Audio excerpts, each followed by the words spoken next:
Good morning. Amphi సమర్పిస్తున్న business breakfast షోకి స్వాగతం. ఏషియన్ మార్కెట్స్లో ఒక పాజిటివ్ ట్రెండ్ కనిపిస్తుంది. సో మార్కెట్స్ పరిస్థితి గురించి మాట్లాడుకునే ముందు మనం last week major event, so ఒక పెద్ద ఈవెంట్, ఇది మన జీవితాల మీద, మన ఆర్థిక వ్యవస్థ మీద, మన స్టాక్ మార్కెట్స్ మీద ప్రభావం చూపించే అంశం కాబట్టి ఒక నిమిషం మాట్లాడుకుందాం. సో ప్రస్తుతం భారతీయ సైన్యం చూపిస్తున్న దూకుడికి, భారతీయ సైన్యం చూపిస్తున్న ధైర్యం, సాహసం, తెగువలకి అందరూ జేజేలు పలుకుతున్న సమయం ఇది. పేట్రియాటిజం ప్రతి ఒక్కరిలో పెళ్ళుబుకుతున్న సమయం కూడా ఇది. సో దీనికి కొంత ఆర్థిక కోణాన్ని కూడా జోడించి చూద్దాం. మనందరికీ తెలుసు, పొరుగు దేశం పాకిస్తాన్ నుంచి టెర్రరిస్టులు కావచ్చు, ఆ దేశ సైన్యం కావచ్చు, మన దేశం మీద దాడులకి, ప్రతీకార దాడులకి పాల్పడుతూ ఉండడం వెనుక ప్రచ్ఛన్న హస్తం, అన్హిడెన్ హ్యాండ్ చైనాదే అన్న సంగతి అందరికీ తెలిసింది. చిన్న పిల్లవాడిని అడిగినా కూడా చైనా గురించే ఇవాళ అందరూ చెప్తున్నారు. ఇది బహిరంగ సత్యం. అయితే గత దశాబ్ద కాలంగా ఇటువంటి మన శత్రు దేశం నుంచి దిగుమతి అయ్యే వస్తువులను మనం యథేచ్ఛగా ఎడాపెడా వాడేస్తున్నాం. అది ఎలక్ట్రానిక్స్ కావచ్చు, బట్టలు కావచ్చు, ఫర్నిచర్ కావచ్చు, లేదా దీపావళికి కాల్చే మందుగుండి సామాగ్రి కావచ్చు, ఇలా రకరకాల వస్తువుల్ని చైనా నుంచి మనం దిగుమతి చేసుకుని మరి వాడుతూ ఉన్నాం. సో రోజువారీ జీవితంలో మన దేశంపై ప్రచ్ఛన్న యుద్ధంతో దొంగ దెబ్బ తీద్దాం అనుకునే దేశం నుంచి దిగుమతి అయ్యే వస్తువులు నిజంగా దేశభక్తి ఉన్న దేశభక్తి ఇప్పుడు మన అందరిలో నిండా నింపుకొని ఉన్నాం. సో మనం ఇటువంటి వస్తువులను వాడటం ఎంతవరకు సబబో ఒకసారి మనం ఆలోచించుకోవాలి. So let's ban China goods, అందరం చైనా వస్తువులు వాడడం అంటూ ఒక ప్రతిజ్ఞలాగా చేద్దాం. ఆ దేశానికి ఎంతైనా అది చాలా నెగిటివ్ అయ్యే అంశం. ఎందుకంటే మనం ఇక్కడ చూస్తున్నాం టెక్స్ట్లో చైనాకి మనకి మధ్య ఉన్న వాణిజ్య లోటు మోర్ దాన్ $48 బిలియన్. అంటే మనం ఎక్కువ వస్తువులు వాళ్ళ దగ్గర నుంచి దిగుమతి చేసుకుంటున్నాం, తక్కువ వస్తువులే వాళ్ళకి మనం ఎగుమతి చేయగలుగుతున్నాం. సో అందువలన అవి చైనా గూడ్స్ ఎంత చౌకగా వచ్చినప్పటికి కూడా మనకు వద్దే వద్దు. ఎందుకంటే ఈ దేశం మనకు ఎంతో ఇచ్చింది, ఈ దేశానికి మనం ఎంతో రుణపడి ఉన్నాం. మన దేశాన్ని, ఈ దేశాన్ని దొంగ దెబ్బ తీద్దాం అనుకునే దేశం నుంచి దిగుమతి అయ్యే వస్తువులు వాడటం ఎంత మాత్రం సరైనది కాదు. So let's avoid China. ఎందుకంటే రాబోయేది పండుగ సీజన్, దీపావళి సీజన్. దీపావళికి మనం శివకాశి నుంచి తయారయ్యే వస్తువులు లేదా మన దేశంలోని ఇతర పట్టణాల నుంచి, ఇతర ప్రాంతాల నుంచి తయారయ్యే వస్తువులనే వాడదాం, మందుగుండు సామాగ్రిని. Let us ban Chinese crackers. So China crackers almost thousands of crores, వేల కోట్ల రూపాయల చైనా క్రాకర్స్ మనం ప్రతి ఏటా వాడుతున్నాం. దీనివల్ల శివకాశీలో ఇండస్ట్రీస్ ఆల్మోస్ట్ మూతపడ్డాయి. సో అటువంటి పరిస్థితి మనం అవాయిడ్ చేద్దాం. చైనా గూడ్స్ని మనం నిషేధిద్దాం అండ్ భారతీయ సైన్యానికి బాసటగా నిలుద్దాం, మన దేశాన్ని రక్షించుకుందాం. సో ఇది పేట్రియాటిక్ వర్డ్స్. ఇక ఇతర అంశాలు, మన రెగ్యులర్ టాపిక్స్. మార్కెట్స్లోకి వస్తే చాలా యాక్షన్ ప్యాక్డ్ వీక్ మన ముందుంది. సో లాస్ట్ వీక్ మనం చూసిన ఈవెంట్ ఒక కీ ఈవెంట్, ఒక లార్జ్ ఈవెంట్, రిస్క్ మనం ముందుంది. బట్ ఈ ఈవెంట్ ఎంత రిస్క్ని మనకు తీసుకొస్తుంది మార్కెట్స్ పరంగా అన్నది మనకు తెలియదు. రాబోయే భవిష్యత్తు నిర్ణయించాల్సిందే. కాబట్టి మార్కెట్స్ బహుశా ఆ రిస్క్ని పక్కన పెట్టి అది వచ్చినప్పుడు రియాక్ట్ అవుతూ ఉంటాయి, ఏదైనా సంఘటన జరిగినప్పుడు. Otherwise markets will have their own direction అని మనం ప్రస్తుతానికి భావించవచ్చు. సో రిస్క్ ఉంది కదా అని చెప్పేసి మరీ మెదలకుండా కూర్చోవడం కరెక్ట్ కాదు. బట్ ఎక్కడైతే బాగా మంచి ప్రాఫిట్స్ ఉన్నాయి, సైజబుల్ ప్రాఫిట్స్ ఉన్నాయి, అక్కడ కొద్దిగా ప్రాఫిట్స్ తీసుకొని మేబీ కొద్దిగా క్యాష్ పొజిషన్ రెడీగా పెట్టుకుంటే అక్టోబర్, నవంబర్ నెలల్లో మనకి చక్కటి బయింగ్ ఆపర్చునిటీస్ రాబోతున్నాయి. ఈవెంట్ పుణ్యమా అని ఒక మంచి opportunity. So let us all be thankful to Pakistan and China. మంచి మార్కెట్స్లో కరెక్షన్కి వాళ్ళు కారణం అవుతున్నారు. అదర్వైజ్ మార్కెట్స్లో ఇప్పట్లో కరెక్షన్ వచ్చేది కాదు. మనం ఎవరు ఆల్ ఎక్స్పెక్టింగ్, చాలా బుల్లిష్గా ఉన్నాం ఈ సమయంలో. మనం అందరం కూడా పెద్ద ర్యాలీస్ ఎక్స్పెక్ట్ చేసాం. డిసెంబర్లోగా నిఫ్టీ 10,000 అవుతుంది అనుకుంటున్న సమయంలో టెర్రరిస్టులు వీళ్ళందరి కారణంగా మార్కెట్స్లో మనం ఒక కరెక్షన్ చూడబోతున్నాం. సో రకరకాల ఫ్యాక్టర్స్. ఈ వారం మనకు RBI monetary policy committee meeting ఉంది. సో ఈ కమిటీ ఫస్ట్ మీటింగ్లో ఎటువంటి నిర్ణయం తీసుకుంటారు? కొంతమంది స్టేటస్గా ఉండొచ్చు అనుకుంటే, కొంతమంది మాత్రం 0.25% కట్ ఉంటుంది అంటున్నారు. సో ఈ నేపథ్యంలో ఇవాళ రేపు కూడా బ్యాంక్ స్టాక్స్లో చాలా హెవీ యాక్షన్ మనం చూడబోతున్నాం. అలాగే చాలా క్యూస్ ఉన్నాయి మనకు. వీకెండ్లో చాలా క్యూస్ వచ్చాయి. డాయిష్ బ్యాంక్ $1 బిలియన్ పే చేయమంటూ డిపార్ట్మెంట్ ఆఫ్ జస్టిస్ ఆదేశించింది డాయిష్ బ్యాంక్ని యూఎస్లో.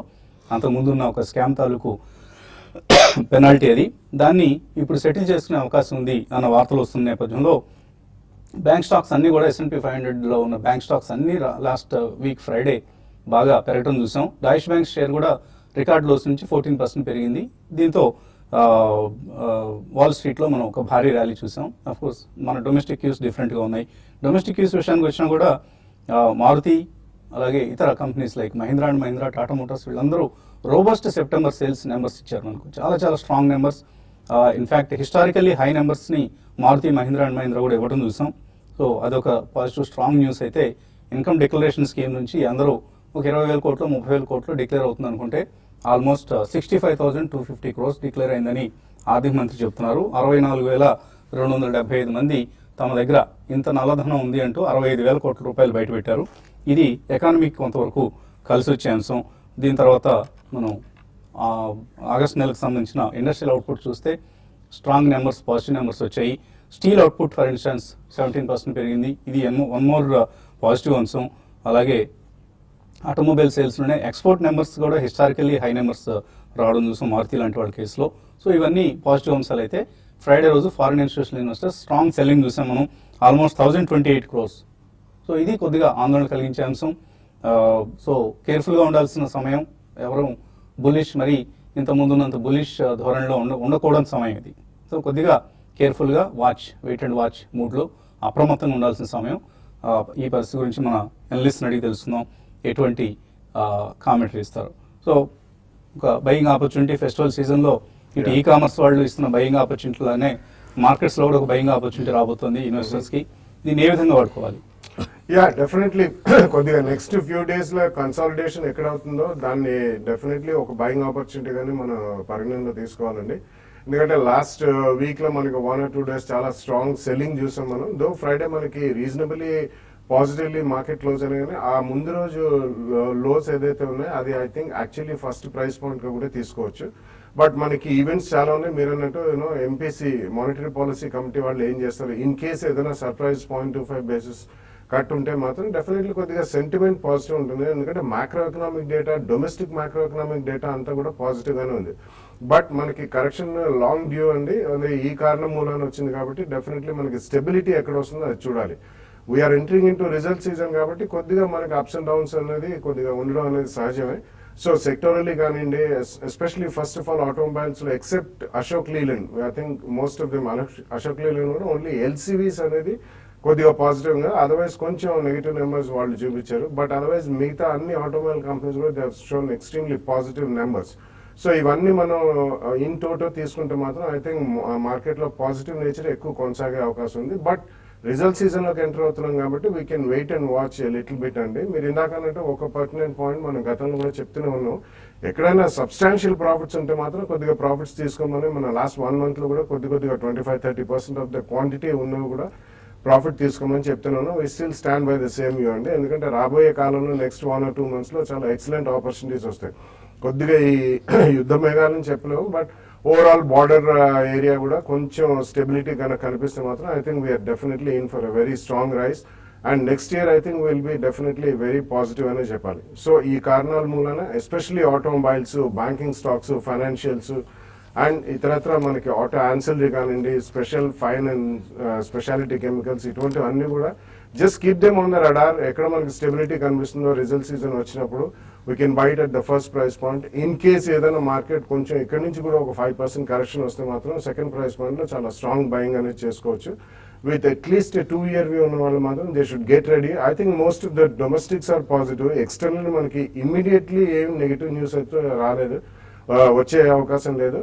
మనకి నవంబర్లో ఎలక్షన్ రిజల్ట్స్ యూఎస్ లో వచ్చిన తర్వాత. But this should be considered as an opportunity for buying. Be ready and definitely buy at the first price point. So technically పరిస్థితి ఎలా ఉంది? ఎందుకంటే మనం నియర్ టర్మ్లో వీక్నెస్ స్పష్టంగా కనిపిస్తుంది. అండ్ ఒకవేళ ఈ వీక్నెస్ని అధిగమించాలంటే అట్లీస్ట్ 8700 పైన నిఫ్టీ ట్రేడ్ అయినప్పుడే మనం నియర్ టర్మ్ వీక్నెస్ పోయిందని అనుకోవచ్చు. సో పరిస్థితి ఎలా ఉంది? ఐ థింక్ చార్ట్ ప్యాటర్న్ చూస్తే కనుక ప్రాబ్లీ మంత్లీ చార్ట్స్ లో దర్ ఇస్ నో థ్రెట్ అండి. ఎందుకంటే ఆల్మోస్ట్ మనం ఇక్కడ చూడాల్సింది ఏంటంటే 6825 నుంచి ర్యాలీ రావటం చూసాం.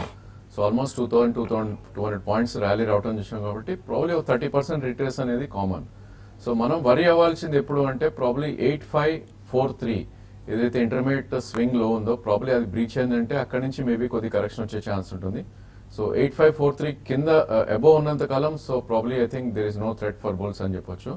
ఇన్ కేస్ 8543 బ్రేక్ అయింది అనుకుంటే కనుక మనకి నెక్స్ట్ మీనింగ్ఫుల్ సపోర్ట్ అనేది 100-day మూవింగ్ యావరేజ్ దగ్గర ఉంటుంది, విచ్ ఇస్ 8426. సో మనకి ట్రెండ్ రివర్సల్ అనేది probably I think 3 month or 4 month లో ఏదైతే ఉందో జూలైలో మనం చూసుకోవాలి 8287. సో ఇన్ కేస్ ఈ లెవెల్ బ్రీచ్ అయితేనే ప్రాబ్లీ మనకి hire top hire bottom resume అది బ్రేక్ అయ్యి maybe lower tops lower bottoms లోకి వచ్చే ఛాన్స్ ఉంటుంది. సో క్లియర్ గా ఇంటర్మీడియట్ ట్రెండ్ అనేది మనకి 8287 కింద క్లోజ్ అవుతూనే మేబీ బేరిష్కి వెళ్తుందని చెప్పొచ్చు. Otherwise I think we're predominantly in the range అని చెప్పొచ్చు, మేబీ 8500 అండ్ 8900. సో మనం ఈ రోజు లాస్ట్ కపుల్ ఆఫ్ డేస్ గా మనకి 20-day మూవింగ్ యావరేజ్ కింద ట్రేడ్ అవుతుంది చూస్తున్నాం. In fact 50-day moving average which indicate short term బేరిష్నెస్. సో మనం 8783 అబోవ్ క్లోజ్ అవుతేనే మేబీ ఫ్రెష్ బ్రేక్అవుట్ అని చెప్పొచ్చు. అదర్వైజ్ ప్రాబ్లీ మనం 8543 అండ్ 8800 రేంజ్ లోనే మనం ట్రేడ్ అయ్యే అవకాశం ఎక్కువ ఉంది. సో మనం ఆల్మోస్ట్ డిమాండ్ జోన్ లో ఉన్నాం కాబట్టి ప్రాబ్లీ ట్రేడర్స్ ఎవరైతే ఉంటారో మేబీ లాంగ్ పొజిషన్స్ కే కొద్దిగా ఎక్కువ ఇండికేషన్ ఉంటుంది. మేబీ 8560 ఆర్ 8540 వస్తే కనుక 20 or 30 పాయింట్స్ టాప్ లాస్ పెట్టుకుని లాంగ్ పొజిషన్స్ క్రియేట్ చేయొచ్చు. అదేవిధంగా అప్ సైడ్ కూడా ప్రాబ్లీ 60 to 80 పాయింట్స్ ఉంటుంది, అక్కడ I think they should exit the position. అదేవిధంగా బ్యాంక్ నిఫ్టీ చూస్తే కనుక ఆల్మోస్ట్ మనకి సిమిలర్ ప్యాటర్న్ కనిపిస్తుంది, కొంచెం అవుట్ పర్ఫార్మెన్స్ చూపిస్తుంది, maybe because of weekly settlement or monthly settlement. In fact bank Nifty కూడా మనకి 18,495 ఏదైతే 100-day మూవింగ్ యావరేజ్ ఉందో అక్కడ ఒక కీ సపోర్ట్ ఉండే ఛాన్స్ ఉంది, అంటే ఇక్కడ నుంచి 600 to 700 పాయింట్స్. అదేవిధంగా స్వింగ్ లో ఏదైతే ఉందో మనకి 19,076. సో 19,076 కట్ అయితే 300 to 400 పాయింట్స్ వెళ్ళే ఛాన్స్ ఉంది. సో ఇది కూడా డిమాండ్ జోన్ లో ఉంది కాబట్టి ఐ థింక్ కొద్ది కరెక్షన్ లో లాంగ్ పొజిషన్స్ కే మనం ఎక్కువ ఇండికేట్ ఉంటుంది. సో మేబీ 100 పాయింట్స్ 19,000 నుంచి 100 పాయింట్స్ టాప్ లాస్ పెట్టుకుని రిటర్న్ చేస్తే మేబీ 19,869 ఏదైతే 20-day మూవింగ్ యావరేజ్ ఉందో సో ప్రాబ్లీ అక్కడ దాకా వెళ్ళే ఛాన్స్ ఉంది అప్ సైడ్. సో రెండు కూడా ప్రాబ్లీ బై ఆన్ డిప్స్ గా విత్ స్ట్రిక్ట్ స్టాప్ లాస్ అని చెప్పొచ్చు. సో నిన్న మొన్న వైజాగ్లో ఉండడం జరిగింది. సో వైజాగ్ ఒక రియల్ ఎస్టేట్ కంపెనీ కవరేజ్ కోసం వెళ్ళడం జరిగింది. సో వైజాగ్ వెళ్ళినా ఇప్పుడు ఈ మధ్య ఆంధ్ర వెళ్ళినప్పుడు నాకు స్పష్టంగా అనిపిస్తుంది ఏంటంటే ఆంధ్ర బాగా వెనుకబడిపోతుంది. ఇక్కడ మేము హైదరాబాద్ చాలా రంగాల్లో ముందుకెళ్ళిపోతున్నాం. We are emerging as a back pain capital of India, we are emerging as a spondylitis capital of India, we are emerging as a నడునొప్పి క్యాపిటల్ ఆఫ్ ఇండియా. సో ఇట్లా రకరకాల నొప్పులకి మేము క్యాపిటల్ అయిపోతున్నాం. సో బట్ ఆంధ్రాలో వైజాగ్ వెళ్ళినా విజయవాడ వెళ్ళినా కూడా రోడ్లన్నీ చక్కగా నున్నగా మెరిసిపోతున్నాయి. అంతకుముందు ఒక పొలిటీషియన్ అన్నట్లుగా హేమమాలిని బొగ్గల్లా కాకపోయినా అనుష్క బొగ్గల్లాగా మెరిసిపోతుంటే ఇక్కడ మేము గతుకుల్లో గుంటల్లో రోజు ప్రయాణం చేస్తూ ఆ నొప్పి తెచ్చుకునే రోజులు ఇవి. సో అట్లీస్ట్ మా ప్రభుత్వం ఇకపైనైనా స్పందించి సత్వరమే ఈ రోడ్ల పరిస్థితి బాగు చేయకపోతే ఇలా రకరకాల క్యాపిటల్స్ ఆఫ్ ఇండియాగా మేము మారుతూ ఉంటాం. సో ఆన్ దట్ నోట్ చిన్న బ్రేక్ తీసుకున్నాం.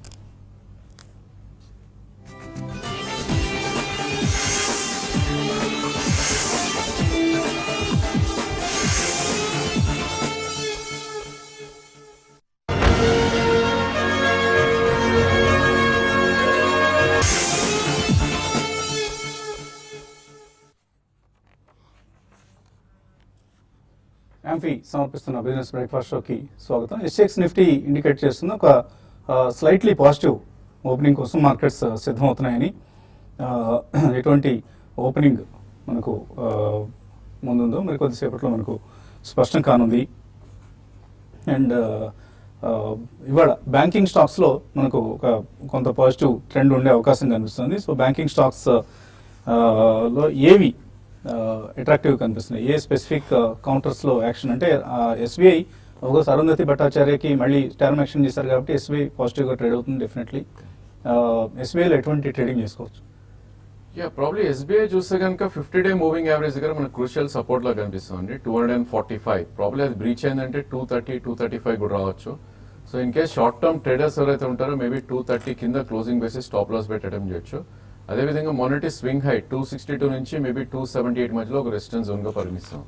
So almost 250 current market price ఉంది. ఐ థింక్ మిడిల్ లో ఉంది ఆల్మోస్ట్ ఇది, maybe 20 rupees down side or 20 rupees up side ఉంటుంది. In case banking individual stocks లో చూస్తే కనుక ఐ థింక్ ప్రైవేట్ బ్యాంక్స్ లోనే కొద్దిగా ఎక్కువ ఐ థింక్ బులిష్నెస్ కనిపిస్తుంది. So in case mid cap banks లో ప్రైవేట్ చూస్తే కనుక మేబీ ఫెడరల్ బ్యాంక్ ఒక stock I think one can watch. So last week మనం చూస్తే కనుక ఆల్మోస్ట్ ఇది లైఫ్ టైమ్ హై దాన్ని అచీవ్ అవటం చూసాం. సో క్లోజ్ టు అరౌండ్ 79 దాని లైఫ్ టైమ్ హై. సో ఇలాంటి బ్రేక్అవుట్స్ వచ్చినప్పుడు ప్రాబ్లీ స్టాక్ కొద్దిగా కరెక్ట్ అయినప్పటికీ నెక్స్ట్ 6 months to 1 year లో ప్రాబ్లీ ఇది కొద్దిగా నెక్స్ట్ హై లెవెల్స్కి వెళ్ళే ఛాన్స్ ఉంది, విచ్ షుడ్ బి 96 నుంచి 110 మధ్యలో. సో ఈ నేపథ్యంలో 72 కరెంట్ మార్కెట్ ప్రైస్ ఉంది. 2 or 3 ప్రైస్ పాయింట్స్ లో ఫెడరల్ బ్యాంక్ కొనుక్కుంటే కనుక so better returns than many of the private banks లో కూడా వచ్చే ఛాన్స్ ఎక్కువ ఉంది. అలాగే ఇన్కమ్ డిక్లరేషన్ స్కీమ్ గురించి ఇందాక మనం మాట్లాడుకున్నాం. 65,000 crores కంట్రీ వైడ్ డిక్లేర్ చేశారు నల్లధనాన్ని. ఇందులో తెలంగాణ అండ్ ఏపీలో ఆల్మోస్ట్ 20,000 crores కంటే ఎక్కువ వచ్చిందని చెప్తున్నారు. సో ఆంధ్రప్రదేశ్ అండ్ తెలంగాణ స్టేట్స్లో 1/3 ఆఫ్ కంట్రీస్ బ్లాక్ మనీ బయటపడింది అని అంటే దానికి మనం విచారించాలా లేకపోతే సంతోషించాలా తెలియదు. సో లెట్స్ సీ ఎవరెవరు ఎంత మొత్తాన్ని, ఆఫ్ కోర్స్ ఈ వివరాలు తెలియటం కష్టం, but let's try to probe who has declared how much అనేది ప్రయత్నం చేద్దాం. కాలర్స్ లైన్లో ఉన్నారు. మొదటి కాలర్ బెంగళూరు నుంచి గణేష్. హలో గణేష్. మేము nucleus software Pennar industries already కొన్ని హోల్డ్ చేస్తాం అండి. 6 months అనేది హోల్డ్ చేస్తాము. అది ఒకసారి మంచి స్టాక్సా కాదా? ఇంకోటి నవభారత్ వెంచర్స్ ఈ ప్రైస్ పాయింట్ లో తీసుకొచ్చారు. మూడు stocks, Nucleus Soft, Pennar Industries and local company Navbharat Ventures. Yeah, Pennar Industries ఇది ప్యూర్ ప్లే ఇన్వెస్ట్మెంట్ కాకుండా కొంచెం ట్రేడబుల్ స్టాక్ అండి ఇది. ఎందుకంటే ఒక జోన్ అండ్ రేంజ్ లోనే ట్రేడ్ అవుతుంది ఇది. సో డెఫినెట్లీ ఐ థింక్ మీకు ఎక్కడైనా ఒక 10 to 15% ప్రాఫిట్స్ వచ్చినప్పుడు, ఏదైనా రిజల్ట్స్ కానివ్వండి, ఏదైనా ఈవెంట్ అనౌన్స్ చేసినప్పుడు ఐ థింక్ డెఫినెట్లీ అటువంటి దాంట్లో ప్రాఫిట్ బుక్ చేయడం ఉత్తమం. Nucleus soft is a very micro cap, small cap and micro cap banking product company అండి. కాబట్టి బ్యాంకింగ్ ప్రోడక్ట్ లైసెన్సెస్ వీళ్ళు అంత ఆశాజనకంగా అమ్మలేదు. ఈ కారణం వల్ల I think there are better stocks అండి. సో ఎక్కడన్నా ఇటువంటి దాంట్లో అంటే ఆల్రెడీ వాళ్ళు కంప్లీట్ అమోటైజ్ చేసినా కానీ ఆ ప్రోడక్ట్ కాస్ట్ అంతగా మనకి top line and bottom line growth అనేది కనిపించలేదు. సో ఇటువంటి మైక్రో క్యాప్ స్టాక్స్ కొద్దిగా పర్ఫార్మ్ అవ్వడం అనేది కొంచెం టైం పడుతుందండి. సో ఇందులో నుంచి కూడా మీరు బయటకు వచ్చేసి ప్రస్తుతం ఐటీ అవాయిడ్ చేసి I think you should go with banking and financial industry stocks అండి. That will be better.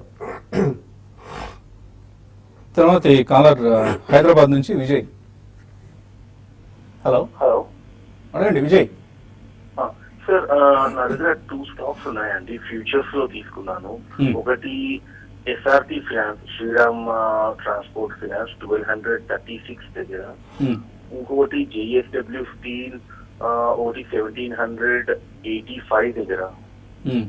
ఈ 2 స్టాక్స్ తీసుకున్నాను. 2 కూడా డౌన్ లో వచ్చాయి. అండ్ ఈ మంత్ ఫ్యూచర్స్ కి నేను రోల్ అవుట్ చేశాను. ఓన్లీ షార్ట్ టర్మ్ కోసం తీసుకున్నాను. రెండు ఫ్యూచర్స్ లో, లేదంటే ఎగ్జిట్ అవ్వను. 2 కూడా ఫ్యూచర్స్ లోనే తీసుకున్నారు కదా?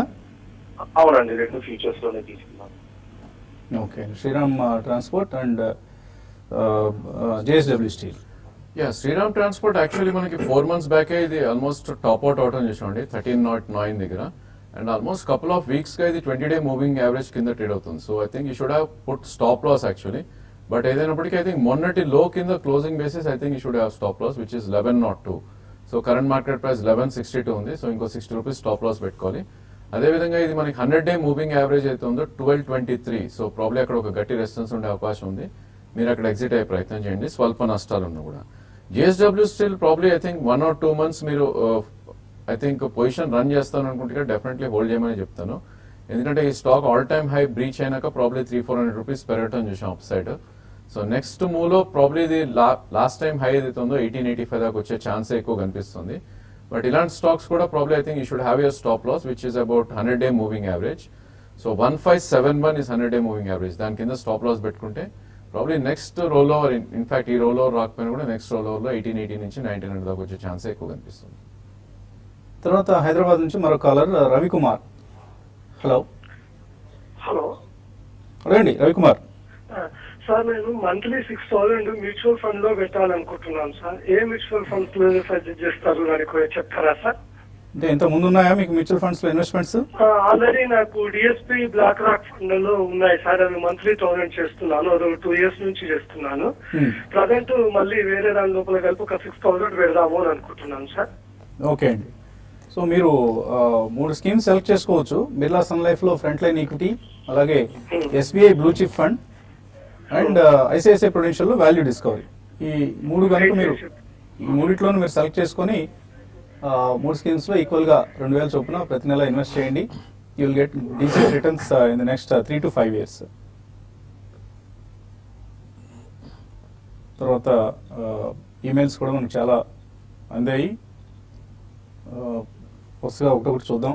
చిన్న అడుగుతున్నారు, నిఫ్టీ పుట్స్ కొనుక్కోవచ్చా ఇప్పుడు ఈ వీక్ కోసం? నో, ఐ డోంట్ థింక్ అండి, ఎందుకంటే 8543 బ్రేక్ కానంతకాలం ప్రాబ్లీ నిఫ్టీ ఒక రేంజ్ లోనే ట్రేడ్ అయ్యే అవకాశం ఎక్కువ ఉంది. సో ర్యాలీ వచ్చి మేబీ 8690 నుంచి 8720 వస్తే కనుక మేబీ అక్కడ మీరు పుట్స్ అటెంప్ట్ చేయండి, which is 8550 put. But otherwise puts ఈ స్టేజ్ లో వద్దు. మేబీ 100 పాయింట్స్ అప్ ర్యాలీ వస్తే అక్కడ అటెంప్ట్ చేయండి, లేదంటే 8540 కింద క్లోజ్ అవుతే అట్లీస్ట్ 1 day ఐ థింక్ అప్పుడు పుట్ ఆప్షన్స్ అటెంప్ట్ చేయొచ్చు. తర్వాత వివిఆర్ఎస్ శర్మ అడుగుతున్నారు, డిష్మన్ ఫార్మా 101 రూపాయల్లో యావరేజ్ ప్రైస్లో కొన్నారు, దీన్ని అమ్మేసి బయోకాన్, దేవాన్ హౌసింగ్, బెర్జర్ పెయింట్స్ తీసుకుంది అనుకుంటున్నారు, తీసుకోవచ్చు? యా, డిష్మన్ ఆల్మోస్ట్ మీరు 100% ప్రాఫిట్ లో ఉన్నారు కాబట్టి ఐ థింక్ కొద్దిగా అమ్మండి. Dishman is showing extremely strong tendency అండి. సో మీ selection of other stocks Berger and DHFL ఇవి మంచి స్టాక్సే, కానీ మొత్తం డిష్మన్ మాత్రం అమ్మద్దు. అబౌట్ 50% అమ్మండి. ప్రాఫిట్స్ లో సబ్స్టాన్షియల్ ప్రాఫిట్స్ ఉన్నారు కాబట్టి మిగతా అందులో ఒక ఫస్ట్ ప్రైస్ పాయింట్ లో మిగతా స్టాక్స్ లో కొనుక్కోవచ్చు. అలాగే ఫ్లిప్కార్ట్ కావచ్చు, అమెజాన్ కావచ్చు, స్నాప్డీల్ కావచ్చు, వీళ్ళందరూ కూడా పండుగ సీజన్ ఇది, దసరా దీపావళి సమయాల్లో భారీ డిస్కౌంట్ సేల్స్ నిర్వహిస్తుంటారు. ఈసారి కూడా హ్యూజ్ రెస్పాన్స్ ఈ కంపెనీలన్నింటికి వచ్చింది. ఇందులో అత్యధికంగా డిమాండ్ వచ్చినవి మైక్రోమాక్స్ ఫోన్లు, స్పార్క్ 2+ అనే మోడల్కి, Redmi China company note 3, Motorola, అలాగే లీకో ఇది కూడా చైనా కంపెనీ లేమాక్స్ 2 అనే మోడల్కి బాగా డిమాండ్ వచ్చింది. ఐఫోన్ 5s, అలాగే ఎస్ఎస్ జెన్ ఫోన్. వీలైనంత వరకు ఈ లీకో అలాగే రెడ్మీ ఇటువంటి ఫోన్స్ మనం అవాయిడ్ చేద్దాం, ఇవి చైనా ఫోన్లు కాబట్టి. So let us ban China products కొంటే మానేద్దాం. అట్లీస్ట్ కొద్దిగా మొదట్లో బాధగా అనిపిస్తుంది, అయ్యో మనకి చౌకగా ఉన్నాయి కదా వదిలేసుకుంటున్నామని. బట్ ఈ దేశం మనకి ఇచ్చిన వస్తువులతో పోలిస్తే, ఈ దేశం మనకి ఇచ్చిన అన్ని అంశాలతో పోలిస్తే చైనా ఫోన్లు లేకపోతే చైనా వస్తువులు ఎంత చౌకమైనా సరే మనకు వద్దే వద్దు. Let's ban China products. On that note మనం TV5లో కార్యక్రమాన్ని ముగించి అండ్ యూట్యూబ్లో ప్రవేశిస్తాం. డోంట్ వరీ, యూట్యూబ్లో కావాల్సిన సమయం ఉంటుంది మనకి. కాల్స్ అలాగే మెయిల్స్ కొనసాగించండి. జస్ట్ చిన్న బ్రేక్ తర్వాత యూట్యూబ్లో youtube.com/TV5 money/live ఈ కార్యక్రమంలో మళ్ళీ కలుద్దాం. Keep watching TV5 and TV5 Money.